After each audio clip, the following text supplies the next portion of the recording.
everybody, and welcome to From the Mezzanine. I'm your host, Lindsay Stone. From the Mezzanine is the Broadway podcast for the Broadway fans. Here we talk about Broadway news, Broadway Grosses, and let's be honest, all of the gossip and tea that happens week to week in the Broadway stratosphere. How is everybody doing? I have some small little things, kind of small, kind of big, to catch up on because I am so hyped to tell you all that. I think I saw my new favorite play this past week. If you saw it on my Instagram, you know I saw Appropriate, starring Sarah Paulson, Elle Fanning. It's playing at the Hayes Theater at the second stage. And wow, I can't wait to talk to you guys about it. Before we get into that, though, I want to let y'all know this is not only an audio podcast. You can also catch this podcast on YouTube where you can watch it visually. And there you can find me at From the Mezzanine, a Broadway podcast. If you're not subscribed, go ahead over there and subscribe, comment, like, watch all the things. I have some vlogs or a vlog, let's not get ahead of ourselves, over there of our DC trip that we did recently to go and see Tick Tick Boom. But other than that, guys, wherever you are listening, please leave me a rate and review. I usually say it at the end of my podcast. Just wanted to come on and say it a little bit earlier to give you that little nudge, the push in the right direction. I see you guys leaving those reviews, and I really, really appreciate it. On Spotify, it's as simple as just clicking the stars. So leave me a 5-star review on Spotify if you're listening there. On Apple Podcasts, you can either just click the stars or you can write me a little message and say, "Hey, Linz, love From the Mezzanine, FTM listener, long time." And I read all of y'all's reviews and I really appreciate it. Okay, thanks. Now that that little order of business is out of the way, let's talk about Appropriate. So this show, Appropriate, was something that I've been following since we first heard about it, mainly because Sarah Paulson is in it and I have consumed so much of her content. I do watch American Horror Story, which she is one of the leads of that show, and I enjoyed Ratchet. Basically, I really like her acting, and I knew she would be phenomenal. Aside from that, I've always loved Elle Fanning as well, Dakota Fanning's younger sister, and I knew it would be good considering the cast, the caliber of the cast that they had, and I am floored by it for so many reasons. But before we get to the play itself, I like to do a little lead up and tell y'all about how we got our tickets, who we saw in the audience. So let's talk about it. So my dear friend, Bren, friend of the pod, she really, really has wanted to see this show for a long time. I've kind of been like, I would like to see it, but if you get the tickets without me, no big deal. Well, we secured the tickets, discounted tickets. The Hayes Theater does quite a couple opportunities to get discounted tickets. You can get Student Rush, you can get Today Tix Rush, and then you can also do like a 30 under 30 rush, where if you're under 30 years old for certain shows, they're going to offer $30 tickets. What a freaking steal, especially because most of these performances are completely sold out. We checked the box office day of and noticed that they had released some of the tickets, and that's why we were able to snatch these up day of. We were not planning on seeing this prior to. We were just like, hey, are you free? Okay, yeah, let's get them. And we went, and it was awesome. So anyways, we snatched up the discounted tickets. Thank you to the Hayes Theater for having those opportunities for some discounted tickets. I love that. I love, love, love that. And then we went to go and see the show. I'd never seen a show at this theater before, so I was pretty excited about that. So many shows have started out here and then moved on to Broadway. And while we were waiting after we had gone to the restroom, kind of just waiting in the hallway before the show began,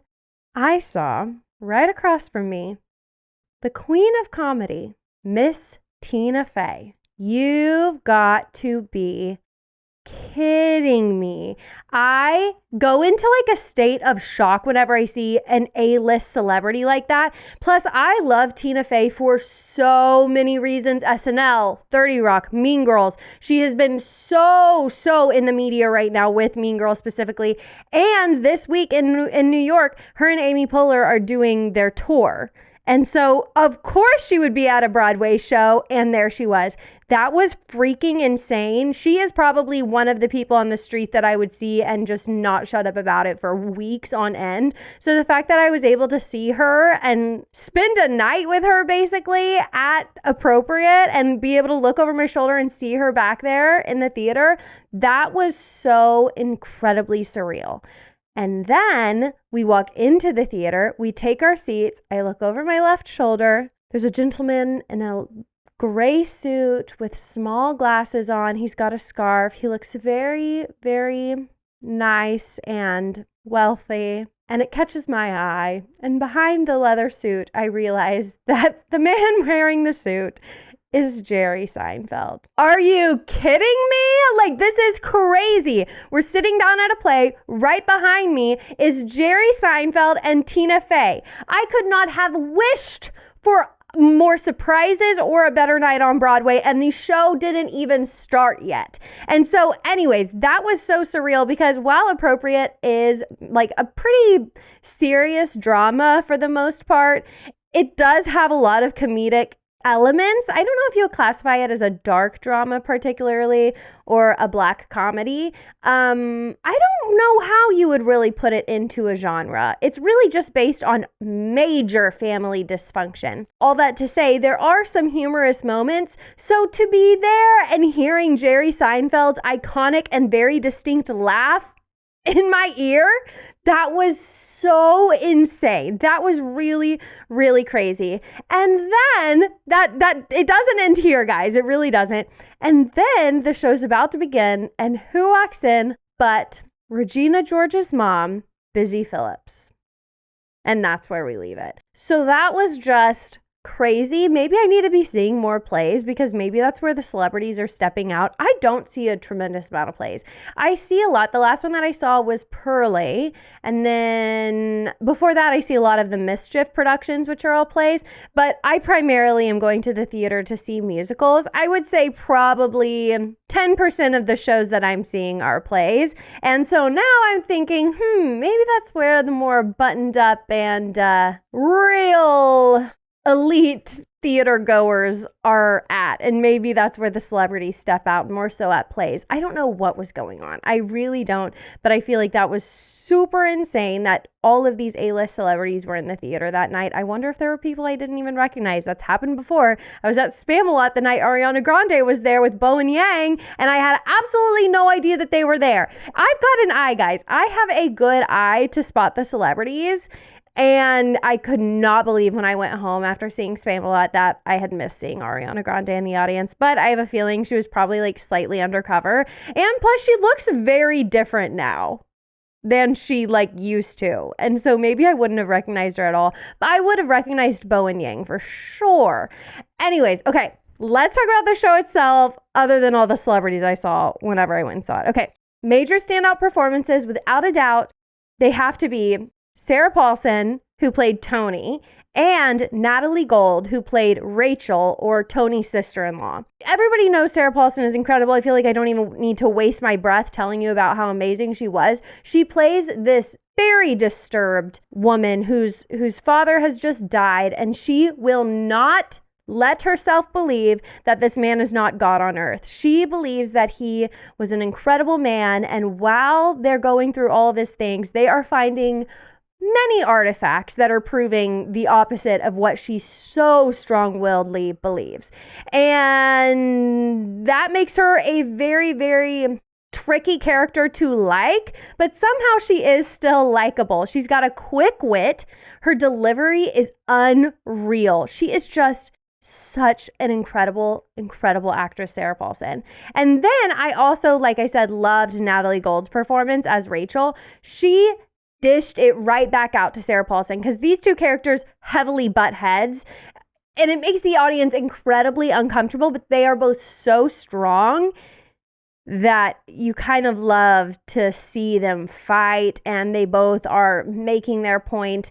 And Natalie's character, Rachel, is this strong mom who is not going to take Tony's crap. And it's just a really awesome dynamic to watch play out on stage. And I think that they both deserve a Tony Award. Tony deserves a Tony for Appropriate, because that doesn't even touch the surface of how amazing this show was. But those two outstanding actresses were just like, I'm going to remember their performances for a very long time. All is that to say, everybody in the cast was very good. And this entire cast, like we mentioned last week, is going to be moving to the Belasco whenever this goes to Broadway here soon. Aside from Elle Fanning, who plays River, who's this hippy dippy young woman who has been to one too many like shaman retreats, it appears, but she was also really good, and it was very cool to see her perform on a stage. I would say the book is also one of the most strong points of this show. It's a very intriguing story. You're uncovering more and more about their father's life, and he's not here to explain himself. And so there's a lot of assumptions happening. Some people are like, this is obviously the way our father was. And I'm really beating around the bush here, but let's be a little bit more specific. I'm sorry. I feel like sometimes I do that on the podcast. I feel like we all have seen the show, and so I'm talking about it like a little candidly and vaguely, but let's be a little specific. They're basically uncovering these artifacts that he has of African-American bodies that have been unalived, and they're questioning why their father has these artifacts, what relation it has to him. Meanwhile, he lives in an old plantation in Arkansas, and that's just one of the artifacts that they have uncovered. There's a lot more, and as the plot moves forward, they're finding more and more things that are really showing that this man was I don't want to be so specific to give it away, but I also a major racist bigot, to put it lightly, I guess. Anyways, it's a very interesting story and very frustrating and layered characters in it. And it was beautifully written. It has humorous moments, and it has moments where you want to bang your head against the wall. It's a great, great story. I think it is the best play that I have seen. I really do. Second to that has to be To Kill a Mockingbird, because I loved To Kill a Mockingbird, and I'm not trying to compare all of these plays. However, this show had me enthralled from start to finish. They're uncovering more and more things as the plot goes along, and so the layers are just being peeled back, and you're so curious what they're going to find, even though in the back of your head you know exactly where this is going. It's Arkansas, and he lives on a plantation. What do you think? It's a very interesting story. It gives us a little bit of a peek at the history of the South and the many turmoils and negativities there, but it's also from the perspective of like the characters in the show are mainly Northerners, and so the things that they're finding aren't making quite as much sense to them. Okay, let's talk about the set, because that was also one of the most interesting things about this show was the set. Like I said, it's all set in this southern plantation home, which those are known to be very ornate, very big. Everything's bigger in the South, and so it was a very beautiful set, but it's also very dilapidated. It's an old home that this very old man was living in for a long time. I cannot give this away because it's like the coolest part of the show. So just know the set is freaking incredible, and it will blow your mind. And I will not give more away than just that, because I want all of y'all to go and see it. I want you to go see the show. I want you to be as wowed and surprised as I was. But there are things that are going to happen to this set that are going to blow your mind. And furthermore, I feel like oftentimes plays are a little bit, pulled back, a little less in your face, and I don't know what the word is, but play sets are a little more understated typically than musical sets. Don't underestimate this set, because it will blow your mind, and it will be winning that Tony. Knock on wood. I'm saying it right now because I do think it will. It was freaking crazy, and shout out to my Broadway bestie, Bryn, who's one of her friends worked on the set for the show, because props to you. Such an iconic set. I will not, if I forget anything from this show, I certainly will remember the set and that impression it put on me, because it was freaking cool. Go see the show. go see it. And I will say, like, whenever somebody talks so highly about a set, that is one thing that will make me go and see the show. I have absolutely zero interest in going to see Back to the Future on Broadway, other than when people start talking about the DeLorean, because I've not even seen the movie. I don't even know all the things the car is supposed to do, how cool the car is. I know it's an iconic car, but when people are like, the car does things that will blow your mind, I'm like, I have to witness it with my own two eyes. I still haven't seen Back to the Future, but I want to, simply because of that freaking DeLorean. I'm there. I'm here for it.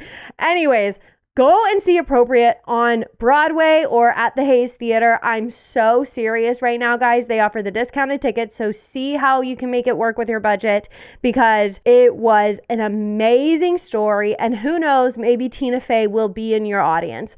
I wish Amy Poehler was there too. That would have been insane, but I'm going to take what I can get because it was so cool. Okay, that wraps up Appropriate, but I was wowed. I am guilty of underestimating plays, and I hate that for me. I wish I wasn't that way. But whenever it's a play, I'm like, oh, I just love musicals. I love how it transports me, and how amazing a musical can be, and inspiring. And typically plays are like sad. They make you think, make you get introspective, and that's a good thing too. But it's not necessarily a fun, shiny night on Broadway. But I am so happy I went to see this show, and maybe it has taught me a lesson too, that I should not underestimate plays, because this is going to be probably one of my top 10 for shows this year, I can already say, because it left that much of an impression on me. All right. Moving right along, guys, I want to let y'all know what you have to look forward to next week on the podcast. I am actually going home for a little bit, and while I am there, I'm going to be seeing Beetlejuice on tour. I'm so excited. My little cousin, shout out Micah.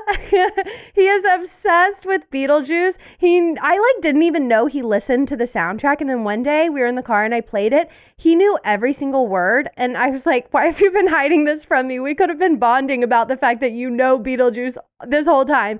Anyways, I'm so excited for his birthday. We're taking him to go and see Beetlejuice. And so I'm going to be seeing that in Dallas. And I will talk to y'all more about that on next week's episode. So we have that to look forward to. I can't wait. I've never seen Beetlejuice, and I wasn't really into Beetlejuice until I covered it as a story from the stage early on in FTM. And then I started listening to the music. I was like, wait, this is actually so good. I love it. I'm probably going to be pretty critical of the girl who plays Lydia, because I love Sophia Ann Caruso. Like, she's my queen. Y'all know she's my queen. I love her. And then I feel like if you're going to be Beetlejuice, you kind of just have to mimic what Alex Brightman did, which is kind of risky, because he said that the doctor told him that voice he did, that really gruff voice, you can use a buddy. There was, don't you want a pal? He said that his vocal cords were specifically wired to be able to do that voice and not harm his vocal cords. And I don't know if everybody is mechanically made that way. So if my Beetlejuice does that same rasp, that really gravelly noise that is emitting from his mouth, I'm gonna be worried about him for the long run. But maybe it's not just Alex Brightman, and maybe other performers can do that too without hurting themselves. But that voice is crazy. I'm excited to see it though. I've heard such good things. I think I'm most excited for the set of Beetlejuice and all of the illusions that are gonna occur. We'll talk about it next week. Can't wait. Okay, guys, let's head on into our Broadway Grosses. I am so excited for this week in Broadway Grosses because it is accounting for majority of the President's Day weekend, and I have heard that it was a very prosperous weekend on Broadway, and everybody was like at 90% capacity pretty much and making hella bank on Broadway. So let's get on into it. Plus, this is going to account for a full week of Aaron and Sutton and Sweeney, and The Notebook should be on here. So we'll get to see how The Notebook is placing, though it is still in preview. So it'll change once it's in opening. Okay, let's look. I'm so hyped. Let's see if Hamilton is still number one. Have they secured their spot? Bum, bum, bum. No, they have not. The Lion King is number one with just over 2 million. So they hit that 2 million club mark. Good job, Lion King. Hamilton is number two. Wicked is third. Merrily is fourth. MJ is fifth. Harry Potter is 6th. I'm rushing because where is Sweeney? Moulin Rouge is 7th and Sweeney is 8th. What? Whoa. I'm shook beyond belief. Let me tell y'all. Last week, Sweeney was so high, and it wasn't even a full week that they had been on. However, it was their first couple of performances with Aaron and Sutton.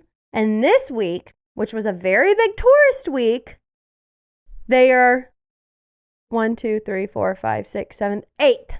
They're 8th. Sweeney is 8th. This is not boding well for Sweeney. However, as we have noticed in past big tourist weeks, Christmas, New Year's, the shows that have that more tourist appeal are the ones that bump up. So that explains why MJ and Harry Potter are up there. But Moulin Rouge beating out Sweeney? Not Aaron Tveit own Life and Blood beating him out over at Moulin Rouge when he's at Sweeney. That just seems unnatural. That is crazy. And get this, it says that for the entire week, Sweeney only had 91.75% capacity. That's not bad, do not get me wrong, but in a week where pretty much everybody was at 100%, that is really, really surprising. Plus, I heard that we went and rushed it on Friday, and there were probably about 35 people in line. I heard on Saturday there were like 50 people in line, and one of my gorgeous, gorgeous listeners messaged me and said that whenever they went to rush it, there were like 100 people in line. That's insane, y'all. I cannot believe Sweeney is pushed to 8th. I'm glad for Moulin Rouge there at 7th. However, Boy George, I just have to believe if you're going to the Moulin Rouge and you're seeing Boy George as Harold Zidler, you're not seeing the right Moulin Rouge, and you're not taking away what you should be taking away. Wow. I am happy to see that Merrily is doing so well, though. 100% capacity? Yeah, that's for sure. It was a full house whenever I went and saw it last week. Okay, let's continue on. Let's not hyperfixate on Sweeney Todd, but I am shook. Also, let's note we haven't seen The Notebook yet. Okay, Aladdin is 9th and Back to the Future is 10. Honestly, I'm surprised that Back to the Future doesn't do much better considering it's a tourist weekend. I would think that would be one of the most recognizable names, and that would get a lot of people to go in to see it. Plus, their marketing is pretty good. The Winter Garden is a staple of Times Square. It's right on Times Square, so you can see it very easily. And so I would think that tourists would just be drawn into the Winter Garden Theater. So I am surprised that they don't do better during these touristy weeks. Kind of weird. Okay, let's see what just is outside of that top 10 rank. So we have & Juliet at 11. The Book of Mormon is 12. Hadestown is 13. That's high for Hadestown. Good job. Chicago is 14. And The Notebook is 15th. That is great for The Notebook. Congratulations, Notebook. They're nearly at 1 million. I heard that they did hit 1 million, though. I heard that sometime that they've been open in 1 week. Oh, wait, no, they are at 1 million. Oh, I was looking at 6, which is below The Notebook. No, The Notebook hit 1 million. Oh my God. That's almost unheard of for like a show that is in previews. Congratulations to The Notebook. So like I said, 6 is below them and then Spamalot is below them. Wow, wow, wow. That is so beyond interesting, guys. Very cool. And then just so we know what's at the very bottom of the grosses, so we can keep an eye out and be aware of the fact that it may be closing relatively soon. We have Days of Wine and Roses is at the very, very bottom. Their capacity is 54%. Oof. That is very rough. Their average ticket price is $96. Ugh, that's so expensive. Okay, and then right above that is Doubt, which is a play, so we're not really going to judge that. And then right above that is Prayer for the French Republic, which I actually haven't heard anything about. I have no clue what that show is. I don't know if it's a play, I don't know if it's a musical. I haven't heard much about it. Appropriate is above that. And then we have Kimberly. Interesting.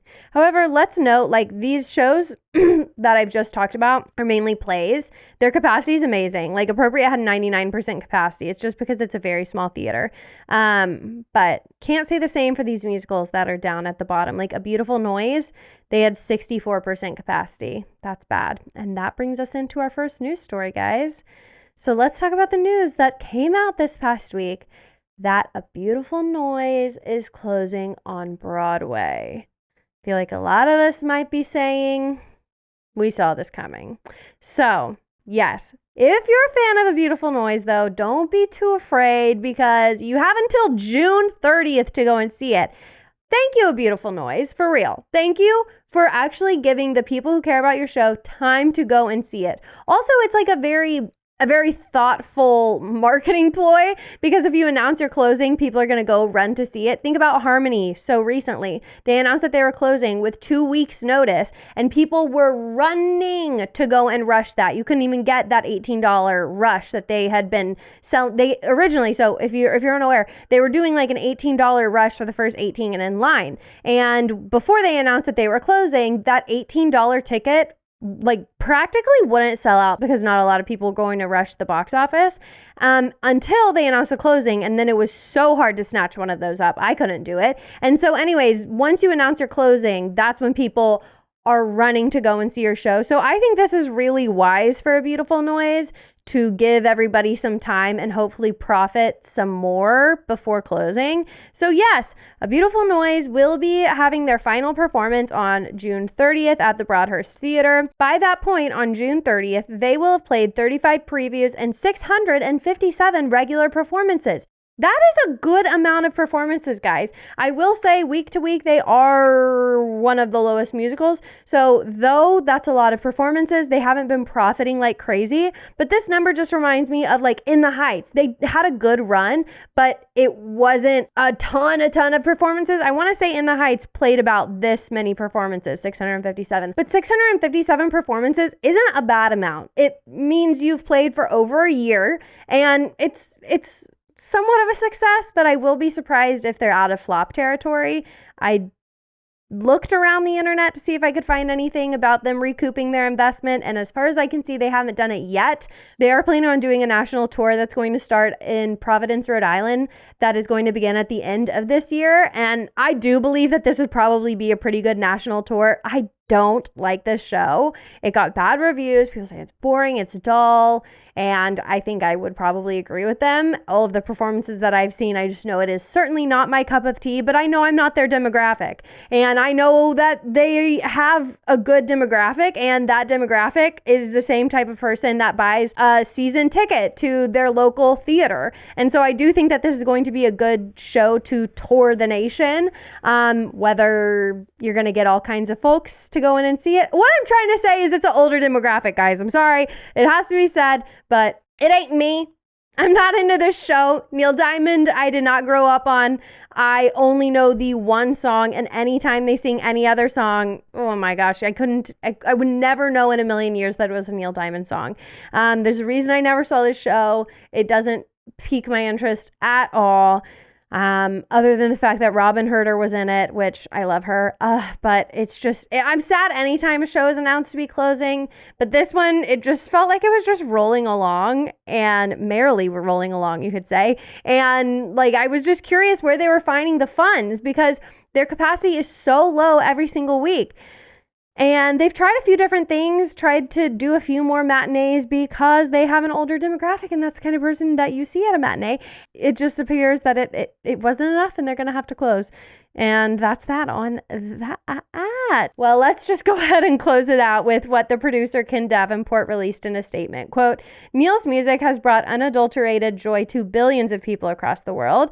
He goes on to say, everyone at A Beautiful Noise is proud to say that we had a small hand in telling the inspiring life story on Broadway and sharing in that jubilation with our audiences. As the North American tour prepares to launch this fall, I look forward to A Beautiful Noise, spreading the love to countless others. Quote, a lovely way of saying that. I do agree, like his one hit that I do know is a freaking bop. Sweet Caroline, bum, bum, bum. But in looking at the information about A Beautiful Noise, I read up on some of their reviews that they got whenever they first opened.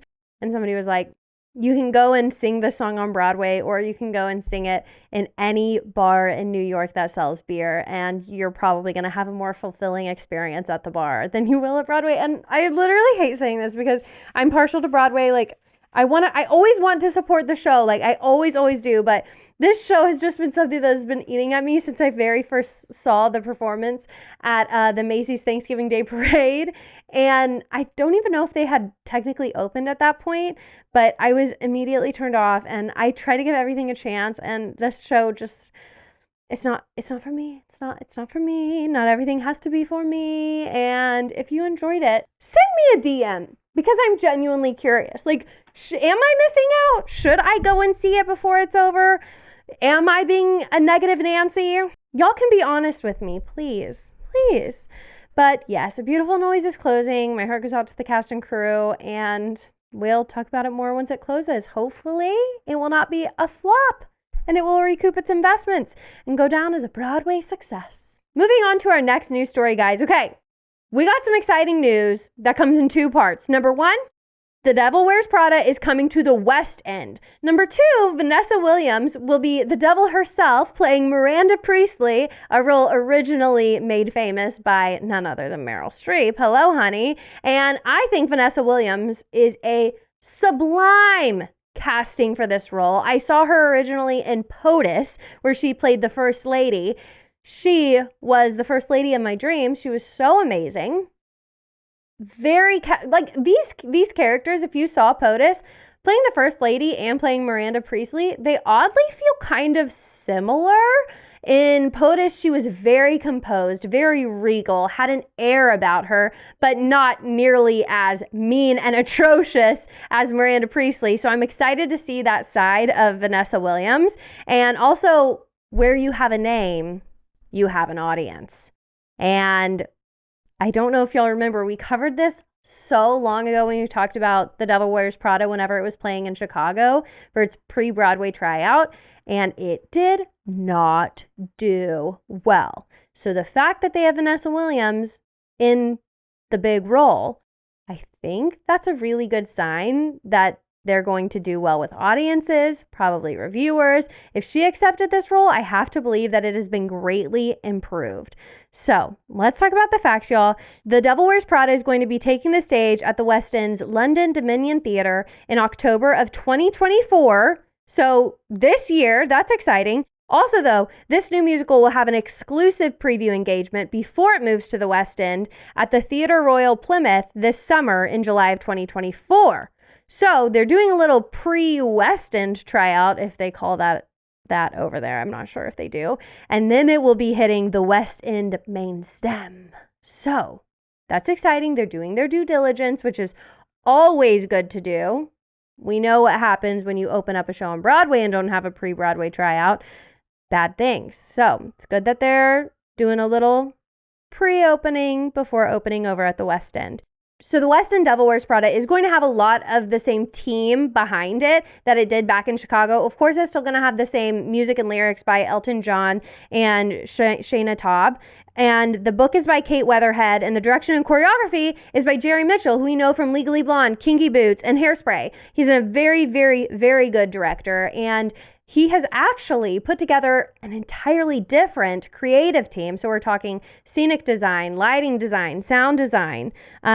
Did I already say costume design? He's put together an entirely different creative team than what we had in Chicago. So I expect this to look very, very differently than it did over in Chicago. And I'm kind of like intrigued by this. It feels like a little bit of drama. Like they weren't good enough, and so he gave him the boot, and now he's going for a different look. And so we know that it wasn't successful whenever it was in Chicago. Elton John himself said, quote, "Devil Wears Prada was in preview in Chicago and it's not ready." He went on to say, "It'll be ready in about another year when we can get our theater anyways." So he's alluding to the fact that they weren't able to get the theater that they wanted, but also he said it wasn't ready, which is pretty crazy. Pretty crazy. I wish I would have seen it myself. I think this is a perfect movie to make into a musical. I really, really do. It's a very interesting story. It was a huge movie. Kind of similar. Okay, I'm not going to paint similarities, but kind of similar to The Notebook. Like, I feel like it had a lot of pop culture relevance. And I mean, there's not a soul on earth who doesn't know what The Devil Wears Prada is, I feel like. And it's a fun story. You love the characters, even when they are literally a devil. Anyway, so I do give it my FTM stamp of approval. I think it's a great idea. If we're not going to make a new musical, all right, like Devil Wears Prada. It sounds really interesting. But let's go on. So Elton John said in a statement, quote, "We learned a lot from our run in Chicago and look forward to continuing to work on the production and make the necessary changes. We have every intention of bringing the production to the stage again when we have the proper theater and the timing is right," quote. So he said all of this, I believe, before they had announced the West End performances, and he was probably talking a little bit more about like a Broadway run, but this is exciting. It's going to have a different look, which that's the reason you do a pre-Broadway tryout. It's so you iron out the kinks and figure out what needs to change. Obviously, it sounds like this had quite a lot of things that it needed to change. I can't imagine there would have been an issue with the music and the lyrics. It had Elton John behind it. Y'all can't see if you're listening on audio, but I am wearing my Gutenberg hat today. So to quote Gutenberg, hats off to you, Elton John, or does he say props to you? Hat off to you. I think it says hat off to you. And Elton John. Oh my God, I'm already forgetting it. I need the cast album. Okay. Anyways, but yeah, Vanessa Williams is coming back to the West End. She's been on the West End before. And hopefully, if all goes well, maybe she'll transfer with it over to Broadway. I can see this doing so well on Broadway. I truly can. And come October 2024, whenever it opens up over at the West End, I'm eagerly awaiting those reviews. And we'll go from there. If they're good reviews, then maybe it'll come to Broadway. If they're bad, throw out the creative team and bring somebody else in. We'll see what happens.